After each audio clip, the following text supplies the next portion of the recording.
বিশ্বের জনপ্রিয় ফ্র্যাঞ্চাইজি ভিত্তিক cricket tournament Indian premier league আইপিএলের গত নিলামে নাম দিলেও দল পাননি মোস্তাফিজুর রহমান। তবে টুর্নামেন্টের শেষ দিকে অস্ট্রেলিয়ার জ্যাক ফ্লেজার ম্যাগার্কের বদলি হিসাবে দিল্লির হয়ে খেলার সুযোগ পেয়েছিলেন এই বাঁহাতি পেসার। 3 ম্যাচ খেলে বাংলাদেশের তারকা পেসার শিকার করেছিলেন 4 উইকেট।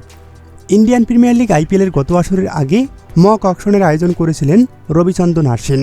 গত মৌসুমের ন্যায় এবারও নিজের ইউটিউব চ্যানেলে মক নিলাম করেছেন ভারতের কিংবদন্তি এই পেসার, যেখানে টিম চেন্নাইয়ের সঙ্গে লড়াই করে 3.5 কোটি রুপিতে মোস্তাফিজকে কিনে নিয়েছে টিম বেঙ্গালুরু। সর্বোচ্চ 2 কোটি রুপির ভিত্তিমূল্যের ক্যাটাগরিতে আছেন মোস্তাফিজুর রহমান। সেই তালিকায় বাঁহাতি এই পেসার ছাড়াও আছেন আরও 39 ক্রিকেটার। আগামী 16 ডিসেম্বর অনুষ্ঠিত হবে আইপিএলের মিনি নিলাম। এর আগে নিজের ইউটিউব চ্যানেলে মক নিলাম আয়োজন করে ক্রিকেটারদের দাম যাচাইয়ের চেষ্টা করেছেন রবিচন্দ্রন আশ্বিন, যেখানে 10টি ফ্র্যাঞ্চাইজির নামে প্রতিনিধি রেখেছিলেন তিনি। পেসারদের ক্যাটাগরিতে মোস্তাফিজের নাম তোলা হয় সবার প্রথমে এবং যেখানে আগ্রহ দেখায় টিম বেঙ্গালুরু। 2 কোটি রুপিতে যখন বিক্রি হতে যাচ্ছিলেন তখন প্রথম আগ্রহ প্রকাশ করে চেন্নাই। পরবর্তীতে 2 ফ্র্যাঞ্চাইজির প্রতিনিধিরাই বাঁহাতি পেসারকে দলে পেতে দাম বাড়াতে থাকে। তবে 3 কোটি 50 লাখ রুপিতে গিয়ে থামে বেঙ্গালুরু।